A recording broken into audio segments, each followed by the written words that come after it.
السمیع العلیم من الشیطان الرجیم بسم اللہ الرحمن الرحیم ان الشرک لظلم عظیم۔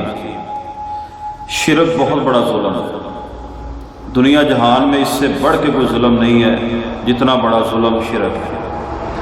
امیر المؤمنین حضرت عمر رضی اللہ تعالی عنہ کا دور خلافت ہے، تو ایک ایسا بد نصیب تھا کہ جس نے اللہ تعالیٰ کی الوہیت، ربوبیت، اسماء و صفات اور اللہ تعالیٰ کی آیات میں تبدیلی کی اور توحید میں شرک کی آمیزش کی۔ امیر عمر رضی اللہ تعالیٰ کو پتہ چلا، آپ نے اس بندے کو بلایا اور اپنے سامنے بٹھایا۔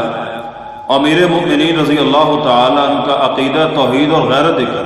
جلاد بھی پاس موجود ہے، جلاد کو نہیں کہا کہ اس کو کوڑے مارے۔ سامعین محترم، حضرت امیر عمر رضی اللہ تعالیٰ نے خود کوڑا پکڑا اور اس کو اتنے مارے کوڑے، حتیٰ کہ امیر المؤمنین کے ہاتھ میں ڈنڈا آیا اور ڈنڈے پر سائے، اور لکھا ہے کہ اس بندے کے سر میں ڈنڈے مارے حتیٰ کہ اس کا سر پھٹ گیا اور اس کے کپڑے رنگین ہو گئے خون کے ساتھ۔ اس بندے نے یہ بات کہی کہ امیر المؤمنین، میرے دماغ کا فطور نکل چکا ہے، مجھے معاف کر۔ امیر المؤمنین کو اتنا غصہ تھا کہ تو نے اللہ کی توحید میں شرک کی آمیزش کیوں کی ہے؟ فرماتے ہیں تیرے لیے معافی نہیں ہے، بلکہ آپ نے جلادوں کو بلایا اور کہا اس بندے کو اٹھاؤ اور جنگل میں دور پھینک کے آ جاؤ، جنگل کے درندے جو چاہے اس کے ساتھ سلوک کریں۔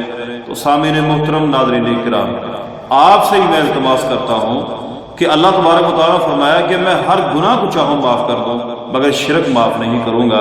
یہ جتنی دنیا میں یہ بگاڑ اس وقت، یہ وائرس کی بیماریاں، عذاب نازل ہوتے ہیں، اللہ کی قسم ہے پاکستان دیکھ لو کتنا شرک ہو رہا ہے اس ملک کے اندر۔ اللہ تبارک و تعالیٰ ہمیں شرک جیسی لعنت سے محفوظ رکھے اور عقیدہ توحید اللہ تبارک و تعالیٰ ہمیں نصیب فرمائے۔ اللہ عمل کی توفیق دے۔